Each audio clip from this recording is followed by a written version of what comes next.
अरे भिक्या, अगं आई ग, काय घडलं रे देवा? माझा पोरगा सकाळी तळणाबाण होता आणि आता म्हातारा कसा झाला? कुणाची नजर लागली रे माझ्या लेकराला? एक, दोन, तीन, चार. धन वाढलं वाढलं धन. आता कुणी बी माझ्यासारखं श्रीमंत नाही, कुणी बी नाही. आता मला कोण बी हरवणार नाही. आला तो आहे. आज काय काय जिंकलं मला बी सांगा ना. काय काय मिळालं? आओ, ऐकताय काय? अहो काय झालं? बोला की. जिंकण्याच्या नादात माझ्याकडे बी लक्ष नाही. काय झालं? बोला की. अहो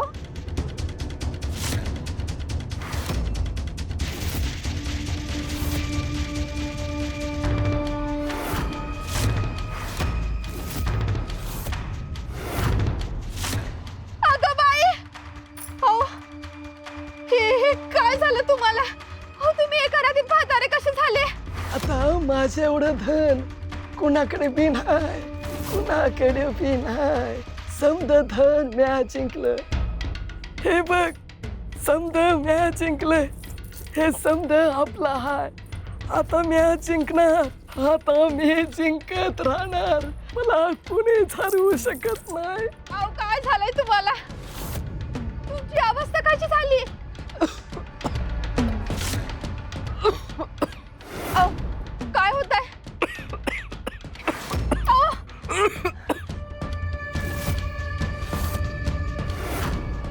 माझा दात. अहो, हे काय?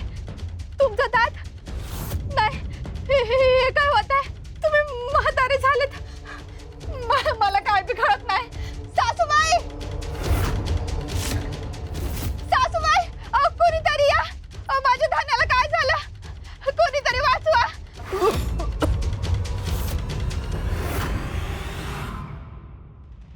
बाबा, मला एक गोष्ट काहीच कळना झाली बघा. आता काय झालं?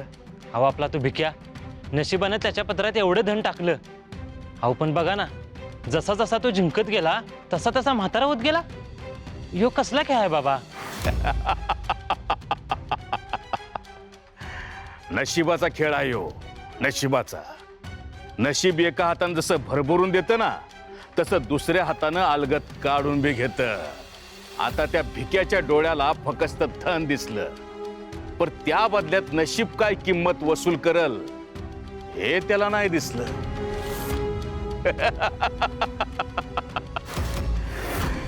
कधी कधी मोठं सुख मिळवायला छोटं बलिदान द्यावं लागतं. खरं आहे बाबा तुमचं. छोटं बलिदान म्हणताय? ह्यो छोटा त्याग नाही बाबा. माझा संसार उद्ध्वस्त झालाय. माझा धनी तरुणपणी म्हातारा झालाय.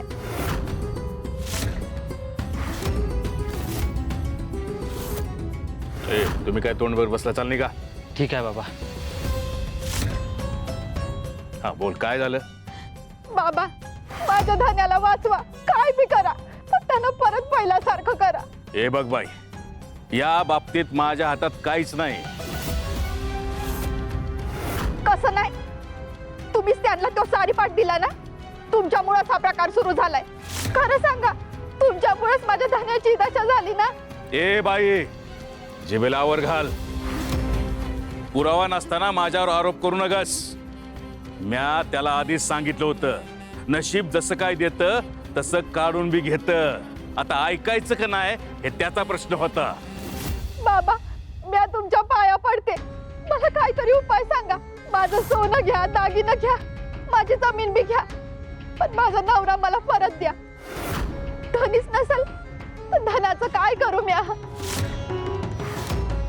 उपाय उपाय जर इतका सोपा असता तर तो लगेच केला असता, पण आता लय उशीर झालाय बघ. म्हणजे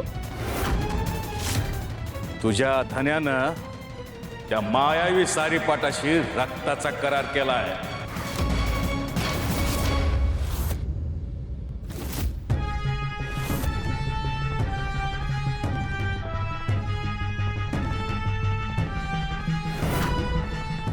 रक्ताचा करार म्हणजे जन्माचा करार, आणि तो सहजासहजी तुटत नाही.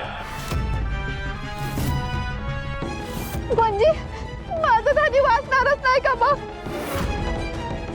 माझं बी मन हळवं होतंय, मोठमोठ्यानं रडू वाटतंय, पण काय करणार. आता भिक्याने जेवढं धन कमवलंय ते वापरा. जितकं दिस आहेत तितकं दिस आयुष्य आनंदात काढा. संपत्तीचं काय करू म्या? जर संसारच संपला तर मला धन नाही, माझा नवरा पाहिजे. मला फक्त माझा नवरा पाहिजे. म्या पाया पडते, माझ्या धनाला वाचवा. एकदा उपाय शोधा. म्या काय बी करल, देवाला नवस बोलल, पण माझ्या धनाला वाचवा. ठीक आहे, ठीक आहे. हे बघ, काय उपाय सापडला तर मी तुला सांगेन. तुझा आता मला ध्यानाला बसायचंय. हा, जा. सांगाल ना बाबा? होय, नक्की सांगेन. जा.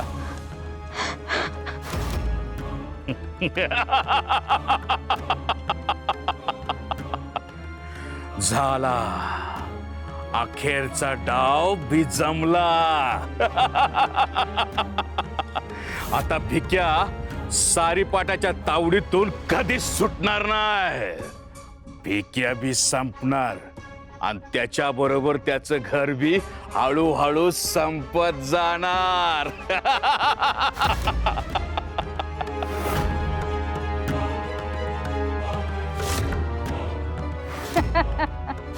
अतिशय उत्तम भुजंगा. खेळ आता खऱ्या अर्थानं सुरू झाला आहे. आता भिक्याला कोणीही वाचवू शकत नाही.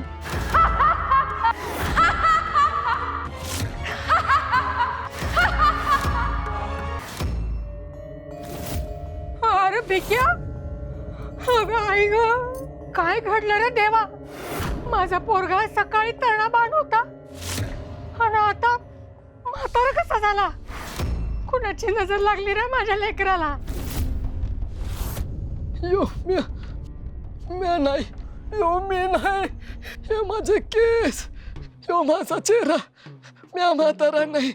माझं असं कसं झालं? कुणीतरी सांगा मला, मी म्हातारा कसा झालो? यो मी नाही. कुणीतरी सांगा, म्या म्हातारा कसा झालो? मला कुणीतरी सांगा. ज्याची भीती वाटत होती तेच झालं. त्या भुजंगाच्या सारी पाठानं घात केला. आम्हाला वाटलं तो आम्हाला धन देत होता, पण तो माझ्या धन्याचं तारुण्य घेऊन गेला. आत्ता सांगतेस होय? मी कितीदा सांगितलं होतं त्या भुजंगाच्या नादाला लागू नको, थांबीव त्याला. तेव्हा तुला धन दिसत होतं, पण आता बघ, धन राहिलं पण तुझ्या धन्याचं काय झालं? सासूबाई, मला क्षमा करा. माझ्या डोळ्यावर लोभाची पट्टी पडली होती.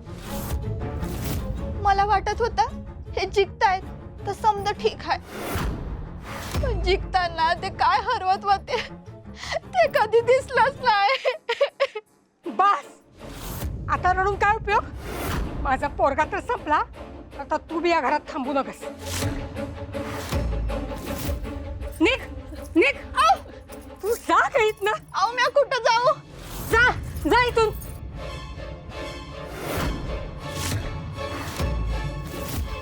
हवं सासूबाई, हवं यांच्या एकट्यावर रागवून काय होणार आहे? चूक यांची आहे, पर तितकीच जास्त चूक भाऊजींची बी आहे. आपण त्यांना किती वेळा सांगितलं की नका खेळू, सारी पाठ थांबा, पर त्यांनी ऐकलं नाही ना. हवं व्यसनाचं हे असंच असतं. सुरुवातीला आपल्याला वाटतं की आपण कधी बी थांबू, मग वाटतं की समजा आपल्या हातातच आहे, आणि एक दिवस समजा त्यांच्या हातात जातं, आणि थवा लय उशीर झालेला असतो. माझी चूक झाली.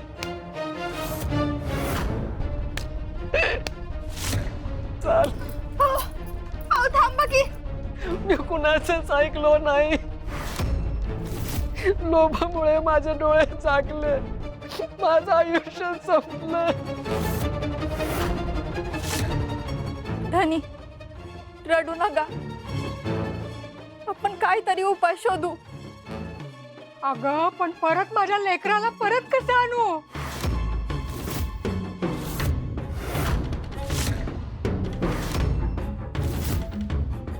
काय करायचं ते ठाव हाय मला.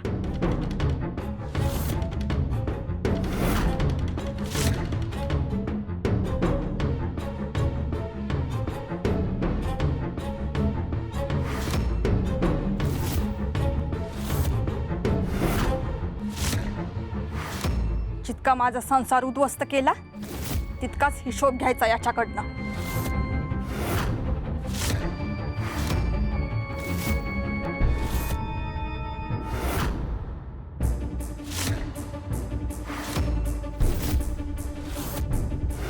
हा सारीपाट नाही, माझ्या संसाराला लागलेला शाप आहे. आता तुझा कायमचा शेवट करते.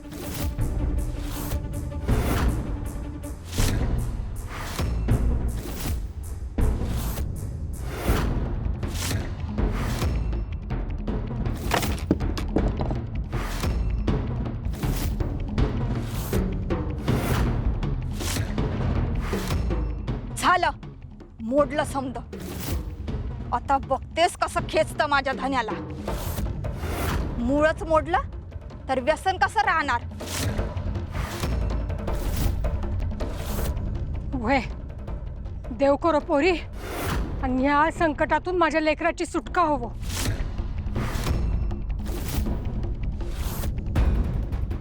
चला हात जाऊया, भाऊजींना बरं वाटलं पाहिजे.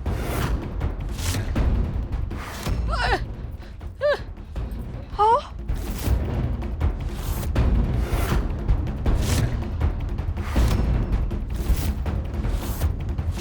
हा कसला प्रकार आहे? मी माझ्या डोळ्यांनी पाहिलं होतं याला तुटताना.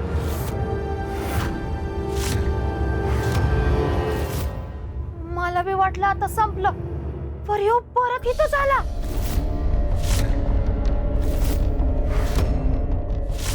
मोडून नाही तुटत. थांब, जाळूनच टाकते.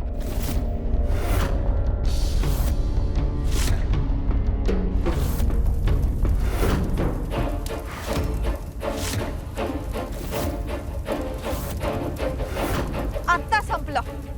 आता परत येणार नाही.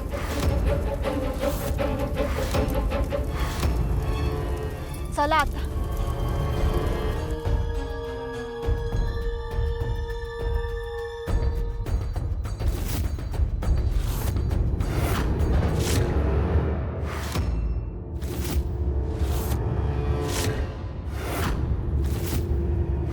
हे कसं शक्य आहे? आताच तर जळून खाक झाला होता. अरे सारीपाट हाय का भूत? आता याला विहिरीतच फेकून देऊ. खोलावर गेला तर वापस येणार नाही.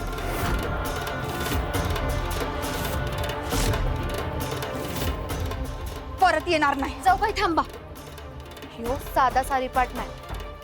या सारीपाटाशी भाऊजींचं नक्कीच काहीतरी नातं जोडलेलं आहे.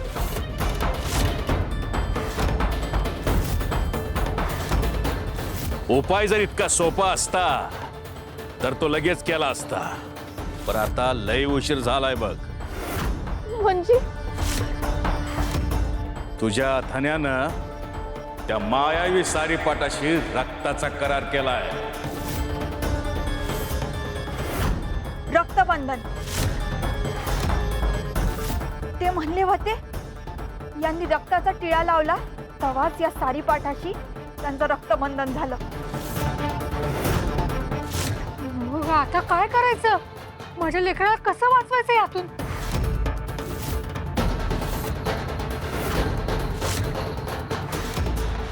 फक्त एकच माणूस. कोण? भाऊजी स्वतः.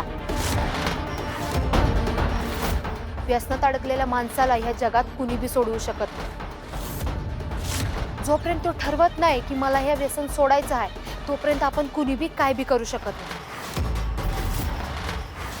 आपण हात धरू, आपण आधार देऊ, पण चालायचं त्यांनाच आहे.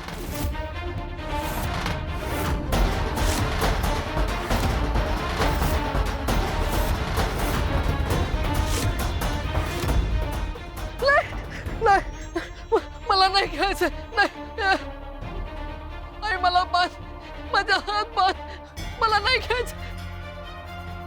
हे बघ, मला बोलवते, मला बोलवते. या या या आपण खेळूया, एक डाव खेळूया, या आपण खेळूया. अरे या आपण खेळूया. भैया, आजपासून तू किती बी रडलास, ओरडलास, इनवण्या केलास तरी म्या तुला त्या सारीपाटाला हात लावू देणार नाही. होय सासूबाई, मी आम्ही तुमच्या संगच आहे. माझी चूक झाली, पण आता माझ्या डोळ्यापुढं माझा धनी त्या व्यसनात जाणार नाही. आपला हे लढा या सारीपाटाशी नाही तर भाऊजींच्या मनात घर करून बसलेल्या त्या व्यसनाशी आहे. आणि ह्यो लढा आपणच जिंकणार.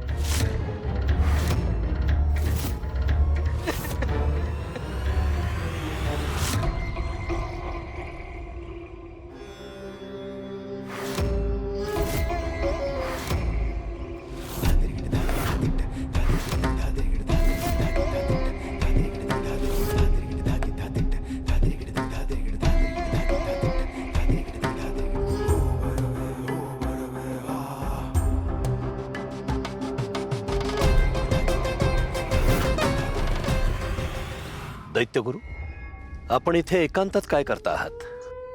आपण काहीतरी लिहिता आहात, मी पाहिलं.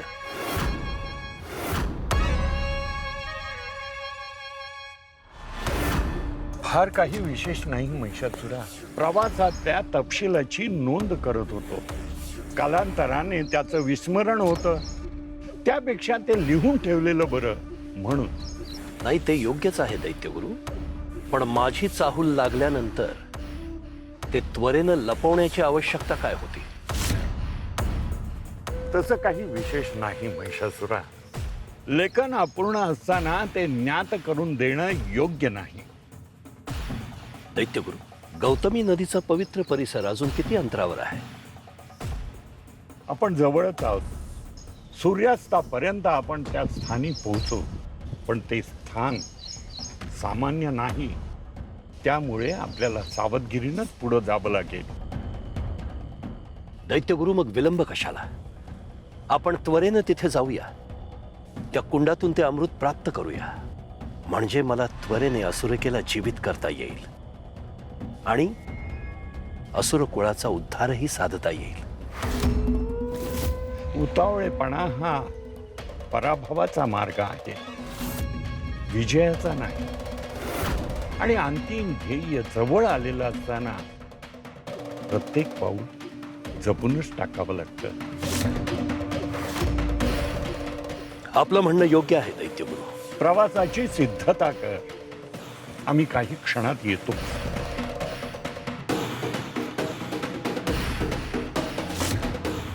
काही योजना योग्य वेळ येईपर्यंत गुप्त राहिलेल्याच हितावह असतात.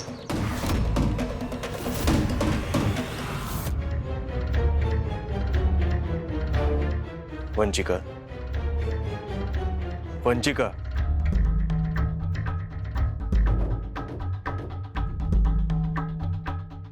तुला इथून मुक्त व्हायचंय ना? तू अनेकदा प्रयत्न देखील केलेस, परंतु प्रत्येक वेळी काही ना काहीतरी आडवा आलं.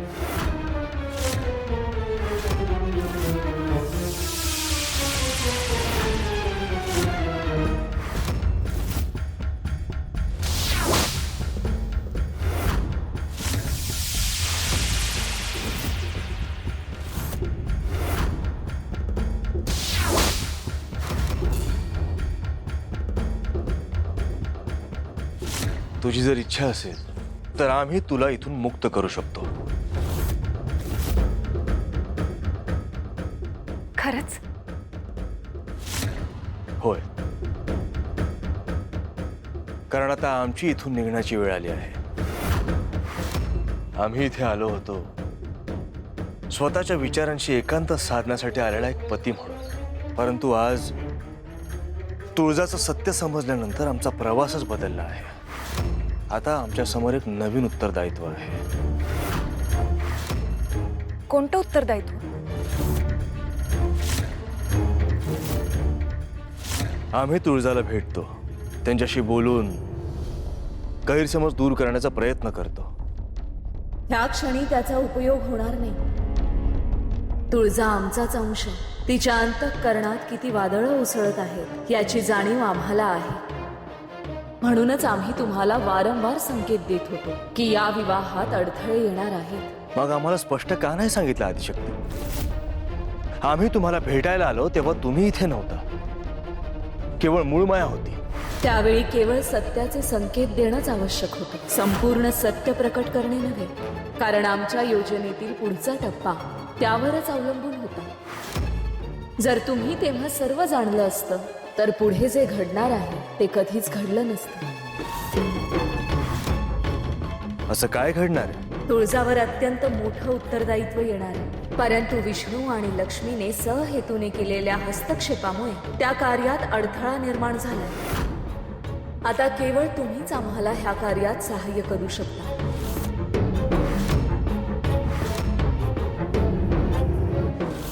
मग सांगा आदिशक्ती, आमचं उत्तरदायित्व काय आहे? महादेव,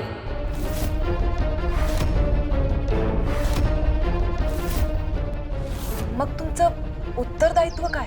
ते आम्ही तुला नाही सांगू शकत. पण तुला जर इथून मुक्त व्हायचं असेल तर तुला आमच्यासाठी एक कार्य करावं लागेल. कार्य? कोणतं कार्य? खरं तर ते आमच्यासाठी नाही आहे, पर्णिकेसाठी आहे. तुमचं उत्तरदायित्व, माझी मुक्तता आणि पर्णिका, या तिन्ही गोष्टींचा एकमेकांशी काय संबंध? या सृष्टीमध्ये काहीच निरर्थक घडत नाही वंचित. प्रत्येक घटना दुसऱ्या एखाद्या घटनेशी जोडलेली असते. प्रत्येक भेट, प्रत्येक वेदना, प्रत्येक विरह आणि प्रत्येक आनंद, या सगळ्यांमागे काही ना काहीतरी कारण असतं. आपण तिघेही या एका ठिकाणी येऊन भेटलो आहोत, हा देखील योगायोग नाहीये वंचिका. कदाचित नियतीला हेच घडवायचं असेल. म्हणून प्रश्नांमध्ये अडकू नकोस, आपलं कार्य पूर्ण कर. उर्वरित उत्तर योग्य वेळी स्वतःच समोर येतील. मी हे कार्य खरंच स्वीकारावं का? आणि नेमकं काय असणार आहे हे कार्य?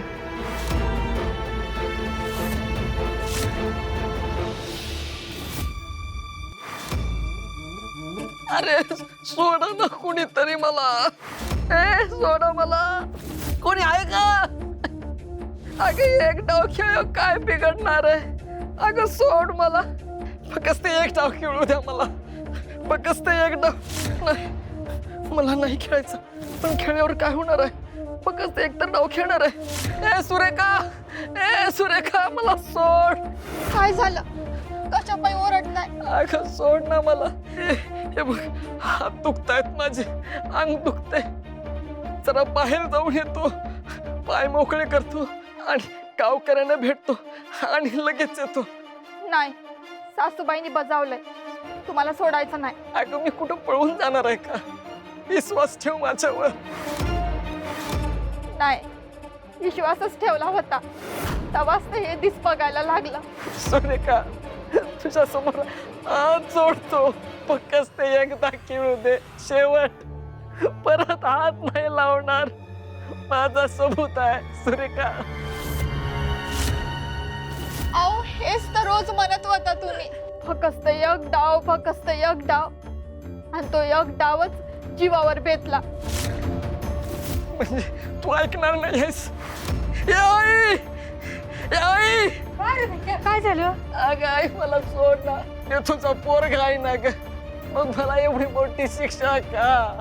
आणि मला व्यसन बिसन काय नाही. मला एकदा खेळू दे, माझं मन शांत होईल. परत नाही खेळणार मी. आई, अरे भिक्या, तुझ्या तोंडून हेच ऐकते मी किती दिवस. ह्यो शेवटचा, आजचा शेवटचा.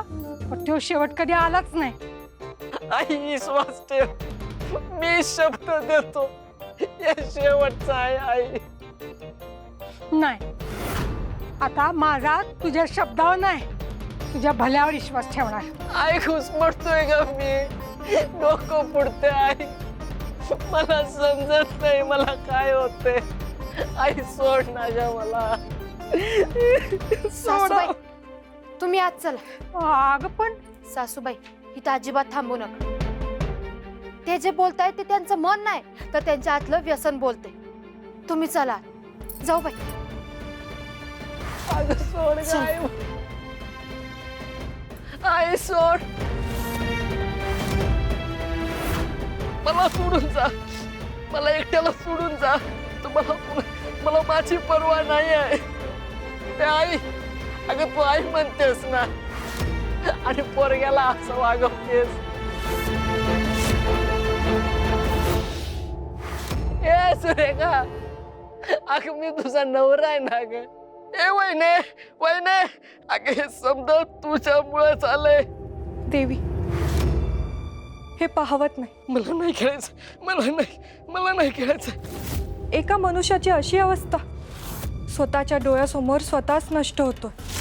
कुठल्या जन्माचं पाप भोगतोय तो. मला काय होतंय कळत नाही. मला वाचवा कोणीतरी. हा एका जन्माचा दंड नाही तामसी, हा एका चुकीच्या निर्णयाचा परिणाम आहे.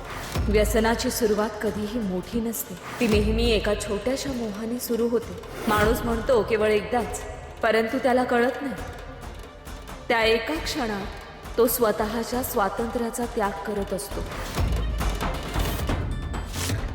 व्यसन कधीच केवळ माणसाच्या शरीराला जखडत नाही, ते आधी माणसांच्या विचारांवर अधिकार मिळवतं, मग त्याच्या निर्णयांवर, त्याच्या नात्यांवर, त्याच्या स्वप्नांवर आणि शेवटी त्याच्या अस्तित्वावर. एक दिवस असा येतो की व्यसन जगत नसतं, तर माणूस व्यसनासाठी जगू लागतो. व्यसनाला ना आईंच्या अश्रूंची किंमत असते, ना पत्नीच्या प्रेमाची, ना लेकरांच्या भविष्याची, ना स्वतःच्या आयुष्याची. ते माणसांकडून एक एक करून सगळं काही हिसकावून घेतं आणि शेवटी त्याला इतकं रिकामं करून टाकतं की आरशात स्वतःला ओळखण्याचीही ताकद उरत नाही. सगळ्यात मोठं दुःख कोणतं आहे माहितीये? कोणता देवी?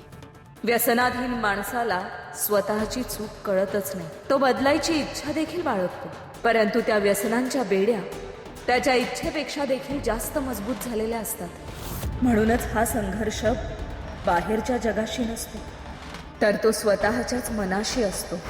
आणि जगातील सर्वात कठीण विजय म्हणजे स्वतःच्या मनावर मिळवलेला विजय. मग देवी तुम्ही आता का थांबलात?